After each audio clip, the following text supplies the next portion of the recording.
ये तस्वीरों में हमारे सामने भागलपुर के सांसद अजय मंडल जी हैं। अजय जी, आप आए हैं पीरपैंती आज। वैसे तो आप यहाँ पर उद्घाटन के लिए आए हुए हैं डॉक्टर नीरज के क्लिनिक का, लेकिन चूंकि आप एज अ जनप्रतिनिधि हैं, हम सबकी बहुत उम्मीदें रहती हैं आपसे। बहुत सारे सवाल हैं जो आप भी, पहले तो आप ये बताइए सर कि आप किस रोड से आए हैं? हम आए हैं कहलगांव नंदलालपुर बाराहाट के रोड। क्या स्थिति है सर रोड की? रोड की स्थिति आज से 2 महीनों से 4 महीनों पहले जो था, बरसात से पहले, अभी उससे बढ़िया है। और आपको नवंबर लास्ट जैसे होगा आपको पिच भी वो रोड हो जाएगा। इसका काम स्टार्ट है। एनएच को लेके सर खबर आ रही है कि टेंडर कैंसिल होगा, क्या सच्चाई है? देखिए, सरकार कहता है कि हरवाह जिनको खेत है उनको हरवाहे की कमी नहीं है। हरवाहा को खेत का कमी हो सकता है। अगर किसी ने ये भरम डाल रहा है कि टेंडर कैंसिल हो तो होगा, कितना कॉन्ट्रैक्टर दूसरा कॉन्ट्रैक्टर टेंडर भरेगा और कम होगा रोड का। लेकिन बहुत लेट हो जाएगी सर, ऐसे कहीं कुछ लेट नहीं होगा। वो समय पर उसको ब्लैक लिस्टेड करके, अगर काम नहीं करेगा, कम में रेट में काम लिया है, अगर काम नहीं करेगा तो ब्लैक लिस्टेड करके दूसरे कॉन्ट्रैक्टर को विलम्ब काम दिया जाएगा। अच्छा, एक और सवाल जो है, यहाँ पे लगातार ओवरलोडिंग गाड़ियों को लेकर भी उठ रहा है। लोग उठा रहे हैं, कुछ लोग कह रहे हैं कि भाई रोड जो है अगर बन जाएगा रोड की तो ऐसे ही जर्जर स्थिति है। शायद मुझे लगता है कि आपको बहुत सारे लोग बाहर दिल्ली भी जब आप जाते होंगे तो NH80 सिर्फ बिहार में नहीं, दिल्ली में भी बहुत ज़्यादा जो है हाईलाइटेड रहता है, क्योंकि रोड की जो जर्जर स्थिति है ये किसी से छिपी हुई नहीं है। शायद एक अगर आप लोग भी आसपास में आपस में बात करते होंगे किसी से, तो आप भी बोलते होंगे कि हमको समझ में नहीं आता है कि रोड में खड्डा है या खड्डे में रोड है। कभी कभी इस तरह की भी जो है लोकोक्तियाँ चलती रहती है।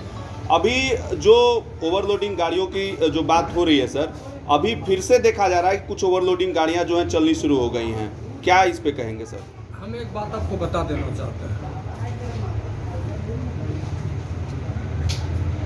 बॉर्डर पर फोर्स है, जिले में सरकार के अंदर, स्टेट के अंदर फोर्स पुलिस है। क्राइम नहीं रुक रहा है। जिनको मानसा है कि हम क्राइम करेंगे तो वो क्राइम करेगा। जिस गाड़ी वाले का, ड्राइवर का मानसा है कि हम चलेंगे ओवरलोड, वैसे दोषी व्यक्तियों को पकड़ करके वैसे ही फाइन किया जा रहा है जैसे वो दोषी कर रहे हैं। बाकी अंडरलोड मैनिंग चलान लेकर के लोग चलना शुरू कर दिए। धीरे धीरे लोगों को अपना, नहीं कहता है, कहावत है देहात में, ठेस लगने के बाद लोग सुधरता है। जिस गाड़ी वाले को फाइन हो रहा है वो सब सुधर रहा है और उसके डर से और लोग सुधर गए हैं। अब 10-100 में अगर 2-4 गलती कर रहा है तो उसकी भी सजा उसे मिल रहा है। भागलपुर में सर एयरपोर्ट को लेकर बहुत लोगों की आपसे उम्मीदें हैं। मुझे लगता है कि हम लोग जहां भी जाते हैं तो लोग कहते हैं कि आपकी, कुछ लोग बड़ाई भी करते हैं कि आप फ़ोन उठा लेते हैं। तो हमने जो है, हमको पहले डाउट हुआ कि क्या सांसद सही में फ़ोन उठाते हैं। तो एक दिन मैंने रात को 11 बजे आपको फ़ोन किया, तो खुशकिस्मती से आपने फ़ोन उठा लिया। तो मुझे लगा कि नहीं, फ़ोन तो उठा ले रहे हैं, लेकिन सिर्फ सर फ़ोन उठाने से नहीं, एयरपोर्ट की जो समस्या है सर, कुछ इसके लिए आप कहेंगे अभी? क्योंकि आपने चुनावी वादे में बहुत कहा था और प्रधानमंत्री जी ने भी मंच से कहा था कि एयरपोर्ट की समस्या का समाधान होगा। अब आप पे बड़ी जिम्मेदारी है सर। देखिए, मैं जब चुनाव लड़ रहा था लोकसभा का, तो मैं उस दिन भी कहा था कि मैं 90 दिन के अंदर इस रोड को पिच करवा दिए। पक्का 90 दिन, आप लोगों को पक्का याद होगा, 90 दिन में ही रोड पिच हो गया।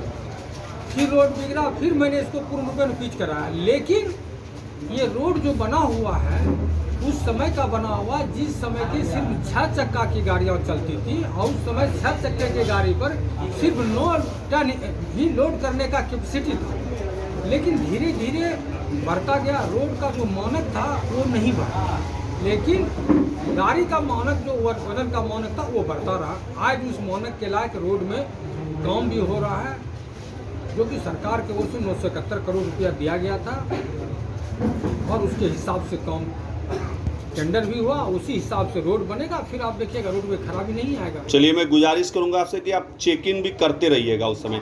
एक बहुत बड़ा सवाल है, परसों जो है 29 तारीख को मैं गोड्डा में डॉक्टर निशिकांत दुबे, जो कि गोड्डा के सांसद हैं, चूंकि उन्होंने आपके चुनाव के समय ये बोला था कि मैं नहीं, अजय जी नहीं, मैं चुनाव लड़ रहा हूँ, यानी कि आपकी भी जिम्मेदारी जो है उन्होंने ली थी विकास को लेकर। उन्होंने बोला कि महागामा तक जो है रेलवे को लाने का वो प्रयास करेंगे। अब महागामा से पीरपैंती तक का प्रयास जो है आप अपने तरफ से किस तरीके से करेंगे? क्योंकि पीरपैंती से महागामा तक अगर रेल की सुविधा उपलब्ध हो जाती है तो पीरपैंती और आसपास के इलाकों में एक बाईपास टाइप का रूट हो जाएगा। यहाँ से जसीडी और वहाँ से आगे बहुत सारी ट्रेनें लोगों को मिलने लगेंगी। यहाँ तक कि जसीडी से गोवा की ट्रेनें भी शुरू हो रही है और गोड्डा से महागामा के बीच ट्रेन जो है वो उन्होंने कहा कि वो चलवाने का प्रयास करेंगे और आने वाले दिनों में 2-3 सालों में ये होगा। पीरपैंती रेलवे को जोड़ने के लिए आपकी क्या योजना है सर? आप इस पे गंभीर हैं और गंभीर हैं तो कितना गंभीर हैं? देखिए, आपका जो सवाल है कि पीरपैंती से महागामा जब रेल लाइन आएगा तो उनको हमारे लाइन में जुटने के लिए पीरपैंती ही आना होगा और ये सेंट्रल सरकार की नीति है कि कुछ दूरी के लिए किन्हीं को छोड़ नहीं दिया जाता। तो जब महागामा आएगा तो पीरपैंती भी आएगा, क्योंकि अगर हमें यहाँ से बम्बई जाना होगा तो दूसरा अगर लाइन बन जाए, अभी यहाँ से कुर्सेला जाना होगा, ये पुल बनने की बात चल रहा है विक्रमशिला, तो आखिरी उसमें हम अंतिचक को नहीं छोड़ देंगे। जब वो रोड स्टार्ट होगा लाइन तो महागामा से घूम करके नहीं जाएगा, उसको जंक्शन बनने के लिए पीरपैंती ही जंक्शन होगा उसके लिए। तो आप अपनी तरफ से पूरा जोर लगाएंगे इसके पीछे? जब आप ही बोल रहे हैं कि निशिकांत दुबे जी ने ये कहा तो मेरे बड़े भाई भी हैं। इस मुद्दे पे आपकी कोई बातचीत? आप मेरी बात को समझिए जी। इस मुद्दे पर निशिकांत भैया से भी बात होती है और एनडीए सरकार में एक बहुत बड़ा नियम बना हुआ है कि चुनाव जो लड़ने का सवाल जब आता है तो हमारे प्रधानमंत्री भी ऑल इंडिया के लिए पूरे सांसद के लिए चुनाव लड़े और जितने भी छोटे से छोटे कार्यकर्ता हैं हमारे, वो भी ऑल इंडिया के लिए संपूर्ण भारतवर्ष में सभी लोकसभा एनडीए के लोकसभा के सदस्यों के लिए चुनाव लड़ रहे थे। ये नहीं कि सिर्फ प्रधानमंत्री लड़ रहे थे, हमारे जितने प्रखंड से लेकर के निचले स्तर के जो कार्यकर्ता हैं वो भी हिंदुस्तान के लिए ही चुनाव लड़ रहे थे, इसीलिए चुनाव सब लड़ रहे थे। सर एनएच की बात तो हर कोई करता है, एनएच का सवाल पूछता है, बनने की आप बात भी करते हैं, लेकिन उससे बदतर स्थिति गाँव के रोडों की है। टेंडर भी हुआ, कुछ काम भी हुआ, लेकिन सारा काम बंद पड़ा हुआ है लगभग साल भर से। देखिए, आप लोग जान रहे हैं, गांव के काम को तो जाने दीजिए, दुनिया का काम बंद था इस कोरोना काल में। दुनिया का दिल दहला देने वाला ये महामारी ने रेल क्या हवाई जहाज के चक्के तक को रोक दिया था, तो हम गांव की चक्के का बात क्या करें? सर आपने एक साल पहले बताया था कि पीरपैंती में डिग्री कॉलेज की स्थापना बहुत जल्द होगी, लेकिन आज तक डिग्री कॉलेज का एक स्तंभ भी खड़ा नहीं हुआ, जिससे पीरपैंती के छात्रों को काफ़ी परेशानी होती है। हर संभव हम लोगों से प्रयास जारी है और वो पूरा होगा, उसमें लगे हुए हैं। एयरपोर्ट सर, एयरपोर्ट वाला सवाल से रह गया था क्योंकि मुझे याद है मैंने आपका इंटरव्यू लिया था होटल में चुनाव से पहले, तो आपने बोला था कि एयरपोर्ट तो हम एकदम बनवाएंगे। तो अगर भागलपुर में कुछ समस्याएं हैं तो कुछ और जगह सर अगर आप अपने तरफ से मेहनत करें कुछ। हम लोग लगे हुए हैं जी, सभी लोग जी।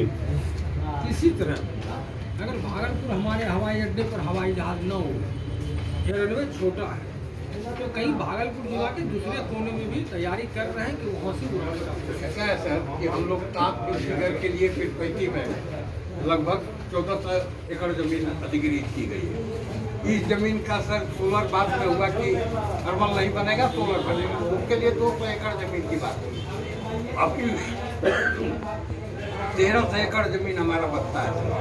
तो क्या हम लोग ऐसी परिकल्पना कर सकते हैं कि पीरपैंती में एयरपोर्ट बने और जो सेंट्रल यूनिवर्सिटी विक्रमशिला बननी है वो यहाँ बने? हर संभव प्रयास है मेरा भी। हम लोगों के जिले के अंदर सबसे बड़ा जमीन 2 देखा गया है।